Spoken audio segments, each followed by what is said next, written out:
આવનાર ડિસેમ્બર મહિનામાં 4th ડિસેમ્બરથી 15th December સુધી રાજકોટ શહેર ખાતે 74મી all India police hockey championship 2025-26નું આયોજન થનાર છે. રાજકોટ શહેરમાં બે હોકી ગ્રાઉન્ડ્સ, જેમાં એક Major Dhyan Chand hockey stadium racecourse ખાતે અને એક સૌરાષ્ટ્ર યુનિવર્સિટીના હોકી ગ્રાઉન્ડ ખાતે બે ગ્રાઉન્ડમાં આ મેચેસનું આયોજન થનાર છે.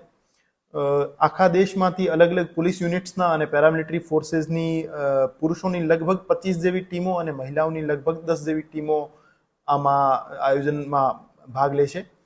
અને આ આયોજન માટે માનનીય ડીજી સરના માર્ગદર્શન હેઠળ મહેરબાન સીપી સર અને મહેરબાન એડિશનલ સીપી સર દ્વારા વિવિધ ઉચ્ચાધિકારીઓની અધ્યક્ષતામાં કમિટીઝ બનાવવામાં આવેલ છે.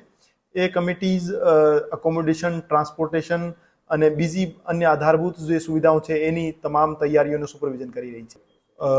આ જે હોકી ચેમ્પિયનશિપ છે, આ હોકી ચેમ્પિયનશિપની ઓપનિંગ સેરેમની 4th ડિસેમ્બરના રોજ થનાર છે અને ક્લોઝિંગ સેરેમની 15th ડિસેમ્બરના રોજ થનાર છે.